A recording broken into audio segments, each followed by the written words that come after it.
Que bom que você ligou a TV agora ou sintonizou a TV Cidadania, porque está começando mais um Sintonia Alternativa. E o programa de hoje está muito especial. Você vai ficar por dentro das últimas novidades da ciência a respeito da origem do nosso universo. Vai descobrir o que a terapia dos cristais pode fazer pela sua saúde. E também vai conhecer um artista muito talentoso que capta nos seus quadros a alma humana. E muito mais. Então, não saia daí.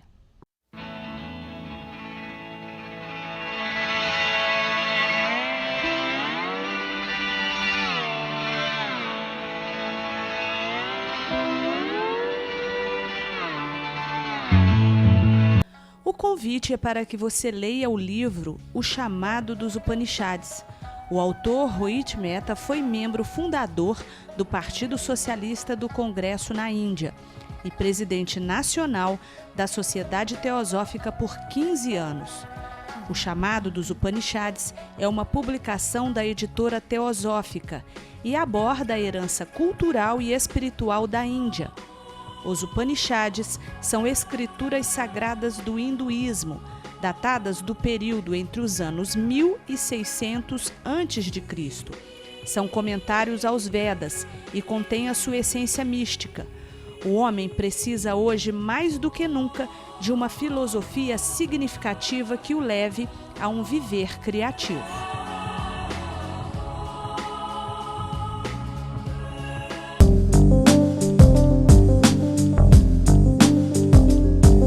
A sua saúde depende de você. Você já pensou nisso? Tudo começa no plano mental e depois se manifesta no plano físico. Tome cuidado com os seus pensamentos. Existem hoje várias terapias alternativas que buscam a cura do corpo. Conheça agora um pouco sobre a terapia dos cristais. Cristais. Estar em harmonia consigo mesma e com o universo é muito mais que uma bela imagem poética. É contrariar a agitação mental que nos invade, fonte de perturbação e desarmonia, quer física, quer emocional. Os cristais, desde as culturas mais antigas, eram usados para curar e equilibrar os seres humanos. Os cristais podem ser usados em conjunto com outras terapias, mas têm uma afinidade muito maior com a cromoterapia. A energia dos cristais vem dos elementos da natureza e dos raios vibracionais. Esses raios são absorvidos pelo corpo, desbloqueiam e alinham os chakras, que são os 7 centros de energia que todos nós possuímos. Os cristais podem ser usados nas práticas de meditação e visualização.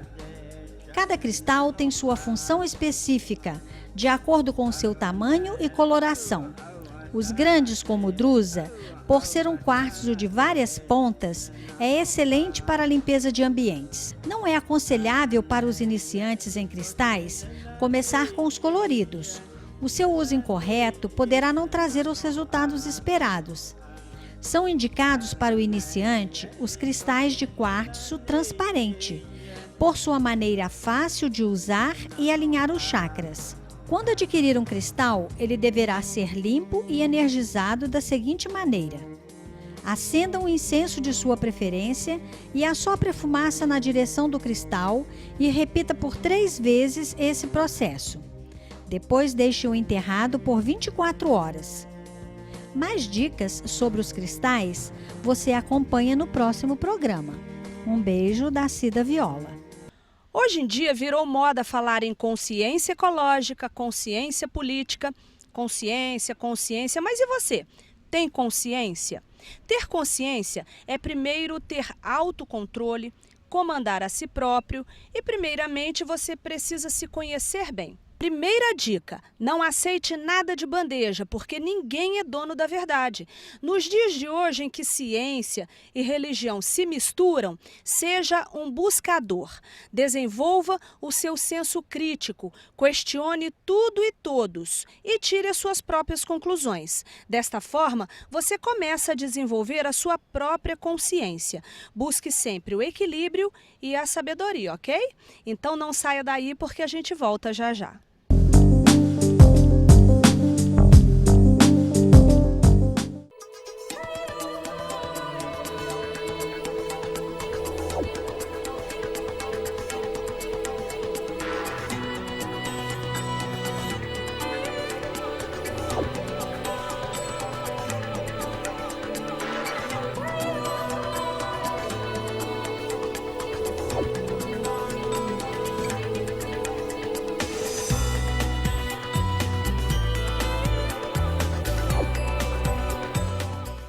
Construtora Sodeste, 36 anos. Tecnologia e respeito ao meio ambiente para a construção de um mundo melhor. Avenida Cleanto Vieira Gonçalves, 563 Pacaembu. Telefone 3215-2799, Uberlândia.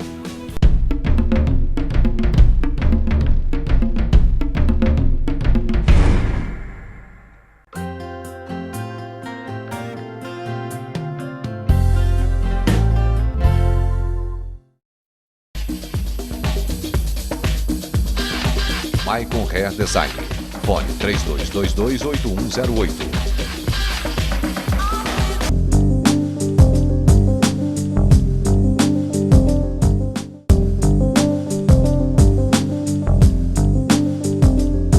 O ser humano carrega dentro de si várias indagações e, como preocupação central da humanidade, está a origem das coisas, a origem de tudo o que existe, do universo e de nós mesmos. Talvez por esta razão, a existência do universo, sua natureza e origem foram assuntos de alta relevância em quase todas as civilizações e culturas. E qual era a cosmovisão, a forma do universo imaginada pelos antigos egípcios, gregos, chineses, árabes, incas, maias e tupi-guaranis que não tinham acesso às informações da moderna astronomia?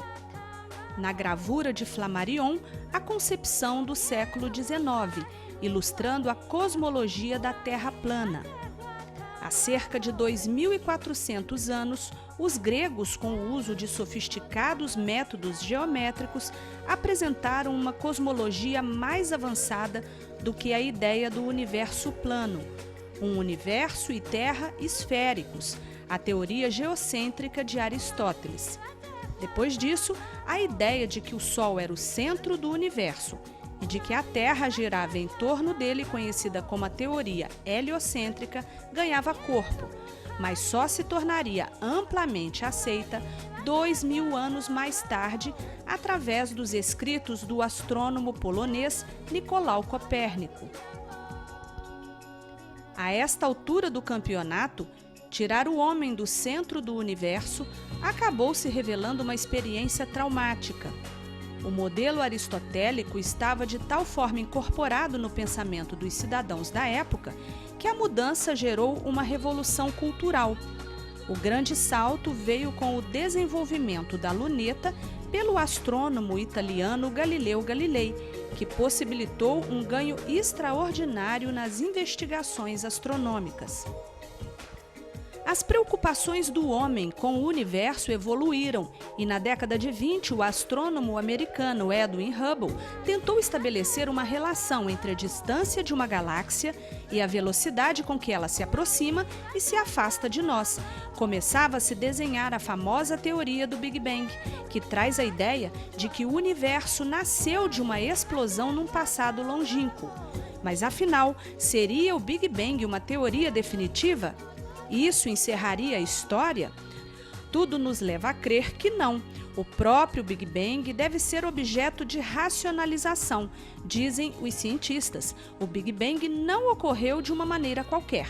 Ele foi inflacionário. Hoje sabemos que cada estrela pode conter um sistema solar e que cada galáxia possui, em média, 100 bilhões de estrelas. Podemos imaginar, então, que o número de planetas com condições semelhantes ao do planeta Terra é imenso e, mesmo assim, isso não significa que a vida humana como a nossa seja algo comum. Mas, voltando ao começo, como fica a preocupação do homem com a origem de tudo? A missão de indagar e pesquisar parece não ter fim, e não tem mesmo. Um físico americano recentemente realizou muitos cálculos e conseguiu pistas do que podia estar acontecendo antes do nascimento do nosso universo, ou seja, antes do Big Bang. A teoria da gravidade quântica de laços, usada pelo cientista, pretende aprimorar a famosa teoria da relatividade de Einstein. Cogita-se até a hipótese de que o Big Bang pode não ter sido o real início do universo. Possivelmente, talvez o cosmos nem tenha um início no tempo. Pode ser que ele sempre foi e sempre será. Os cientistas já aceitam a hipótese de que o Big Bang clássico representa apenas um momento no tempo em que o universo passou de um estado de contração para outro de expansão. A teoria moderna revela que o universo passa por um renascimento. E nesta seara, ciência, filosofia, religião se misturam. De acordo com a teosofia ou sabedoria divina, a existência e evolução do universo e dos planetas é uma alternância de períodos de atividade e inatividade, conhecidos pelos esotéricos como dias e noites de Brahman. Para o filósofo alemão Nietzsche, na sua teoria do eterno retorno, o universo e todos os acontecimentos que contém se repetem ou se repetirão da mesma forma eternamente. E você, o que acha desse tema? Escreva para sintonia_alternativa@yahoo.com.br e dê sua opinião.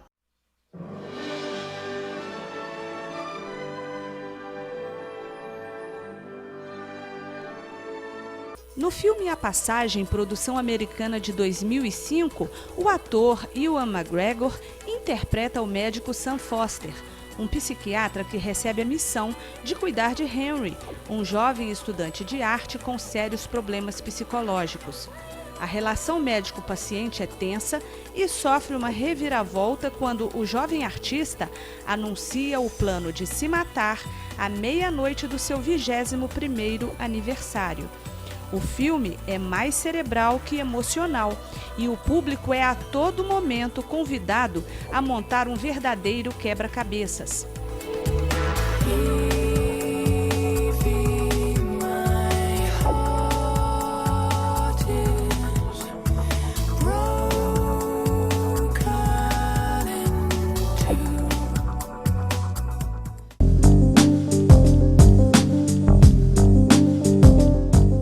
Construtora Sodeste, 36 anos. Tecnologia e respeito ao meio ambiente para a construção de um mundo melhor. Avenida Cleanto Vieira Gonçalves, 563 Pacaembu. Telefone 3215-2799, Uberlândia.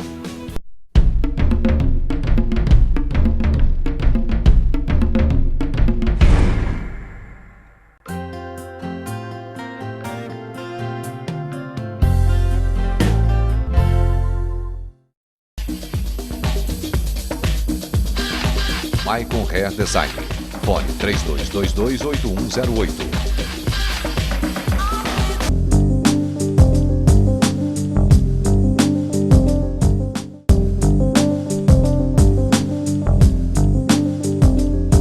Charles, por que essa opção em retratar pessoas?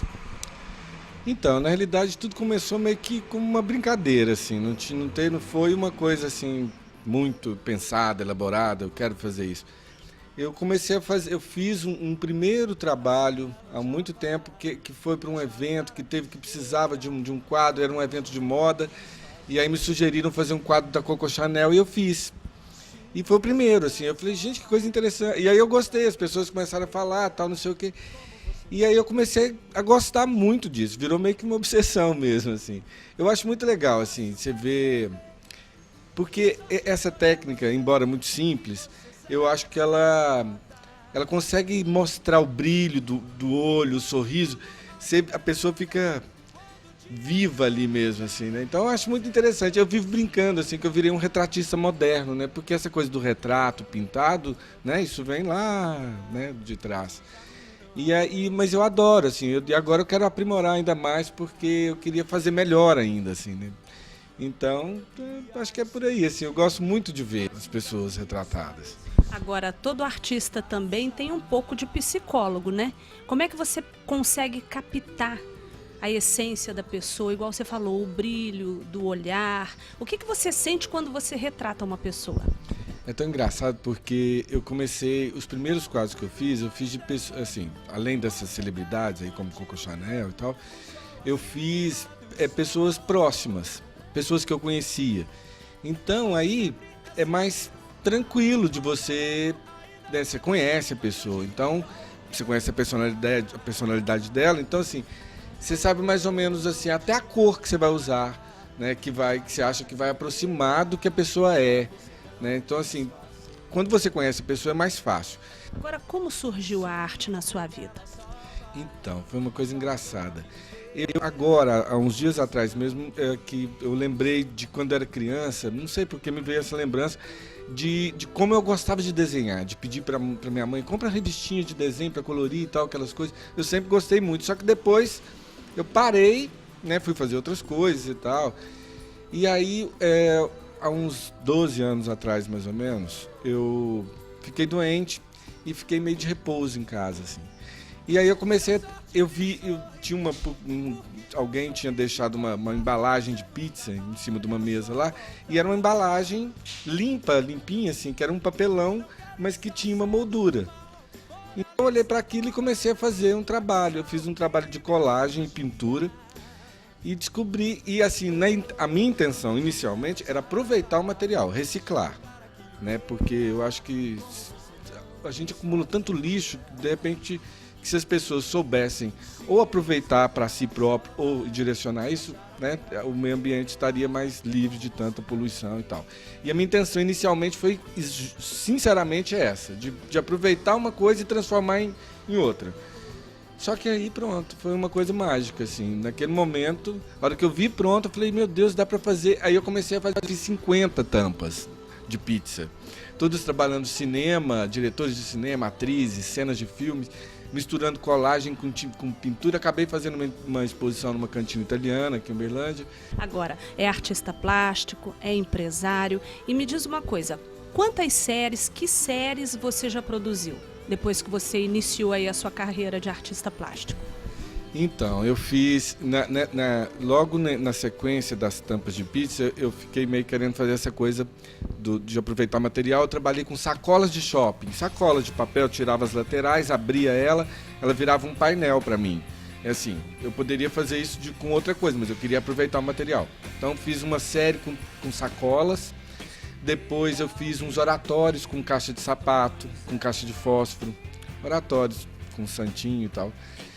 Vocês estão ouvindo, não é, telespectadores do programa Sintonia Alternativa. Reciclagem também é arte, não é isso, Charlie? Claro, eu acho que, e assim, aqui no Brasil, as pessoas estão descobrindo, não é que descobrindo, assim, estão valorizando isso. Na Europa, sabe, uma amiga, uma conhecida que estava na época morando na Alemanha e viu esse trabalho, ela falou, Charles, isso na Alemanha ia ser um sucesso. Por quê? Porque as pessoas, elas valorizam quem recicla. Né? Por que a gente tem que poluir, assim, contribuir com a poluição, né? E é isso, aí fiz esse trabalho com oratórios, eu fiz os oratórios, daí eu fui pra tela, me arrisquei. Aí eu fiz uma série que eram umas bonecas, uma coisa bem lúdica, assim, bem divertida. Depois fiz uma série pop art, que eu expus no shopping, foi legal também. Depois, aí no meio disso teve outras. Eu fiz uma série participei da Casa Cor, do restaurante da Casa Cor. Fiz uma série que eram mineiros, que era uma brincadeira. O restaurante chamava Why, que é o Why em inglês, né, de porquê. E o design quis brincar com o Why mineiro. Então fiz 5 personagens mineiros. Agora, você também já retratou pessoas famosas, né? Quem são os famosos aí da sua coleção? Bom, eu fiz muitos famosos que já não estão entre nós, né? Assim, como Carmen Miranda, Grande Otelo e tal. Mas eu fiz, recentemente eu fiz uns quadros para o Alexandre Pires, né? Inclusive tem 2 deles, eu acho que estão no escritório novo dele em Miami, assim, todo internacional. É o meu estilo, que é essa coisa pop art mesmo, eu gosto de cor. E eu acho que combinar cores, eu acho que a pessoa tem que ter um certo talento para isso, assim, uma sensibilidade, eu diria. Mas é um trabalho que não é nada não é um Michelangelo, assim, eu tenho consciência disso, entendeu? Mas eu acho que é um trabalho rico, colorido, bacana, divertido. Acho que acima de tudo divertido, assim. Agora, quando eu disse que você também procura retratar a alma das pessoas através do olhar, né, da fisionomia, na sua opinião, enquanto artista plástico, usando aí da sua sensibilidade, o que significa para você, Charles, espiritualidade? Então, eu tive uma formação por conta da minha família que foi uma formação kardecista, né, dentro do espiritismo, assim. E sempre me identifiquei, gostei, mas fiz primeira comunhão, fiz aquela coisa, participei de tudo, assim. E durante um tempo frequentei o centro kardecista e tal. Depois de um tempo não sei, assim, eu quis buscar outras coisas, conhecer outras coisas. Assim, eu tenho uma formação religiosa, digamos, nisso. Mas eu tenho comigo que eu acho que a coisa mais importante que existe é você ter fé, né? Fé em você, fé em Deus, fé em alguma coisa. Porque eu acho que tem momentos na vida da gente que se você precisa se apegar a alguma coisa. Então, uma historinha rápida, esses quadros da Casa Corpo, dos mineiros, um dos mineiros, além do Grande Otelo e tal, era o Chico Xavier. E eu não sei, assim, até depois comentando com uma amiga, eu não sabia se aquilo era uma coincidência, mas o dia que eu estava pintando o Chico Xavier, foi o primeiro quadro que eu fiz, eu estava sozinho em casa, num domingo, 5 horas da tarde, uma hora tranquila, e quando eu estava fazendo ele, sozinho, sentado, entrou um beija-flor e ficou rodeando a minha cabeça. E assim... Foi uma experiência mística. Então, eu fico meio arrepiado, assim, quando eu falo disso, porque, assim, pode ser uma super coincidência, uma bobagem, pode não ter nada a ver, entendeu? Mas na hora aquilo me mexeu comigo, assim. E quando eu olhei para o quadro e olhei para aquele beija-flor, era um beija-flor grande, ele rodeou umas 4 vezes a minha cabeça e saiu. Eu comentei com uma amiga que é muito ligada em espiritualidade, ela disse para mim, olha, não era um beija-flor. Então, assim, a gente não sabe, né? Assim, eu não digo que, sabe, eu não gosto de afirmar nada e nem gosto também de sair por aí pregando as coisas. Acho que as pessoas têm que se descobrir sozinhas. Mas foi uma experiência engraçada, interessante, assim, na hora me tocou muito. E o que você acha que está faltando para as pessoas hoje em dia? O que está faltando? Eu acho que talvez fé e acreditar nelas mesmas, né? Acreditar que todo mundo é possível, desde que eu acredito que as pessoas, falta nas pessoas elas acreditarem que todo mundo tem a sua parte, tem que contribuir para um mundo melhor, que seja reciclando material, seja fazendo a alegria de alguém, não sei, sendo voluntário em algum lugar, não sei, eu acho que as pessoas, precisa disso nesse momento, entendeu? Fé, acho que é o mais importante. Obrigada, viu, Chá? Obrigado a você.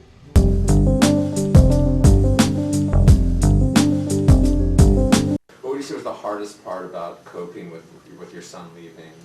It was difficult when he first was deployed to Iraq. We never were in the process of knowing that he was going to go. It was like a ripping. You know, I tried not to cry, but my heart, my inner, it was just like, that's my baby. It's a hard job being the oldest and the man of the house. What's it like having the added responsibility? Horrible. Or just horrible. Ever since my mom and dad broke up, it's just been cleaning. It's just cleaning. Do you think it would help to have an older brother? Yes. Heck, I would be fine if I had a twin brother. We would both share the work. It's tough because we, during the off season, spend almost 24 hours a day together. So then when the season happens, I feel like, what am I going to do with myself? I'm dreading the most the fact that he has to be away from his kids and that the kids are going to be away from their father. It's hard to be away from each other. It's hard.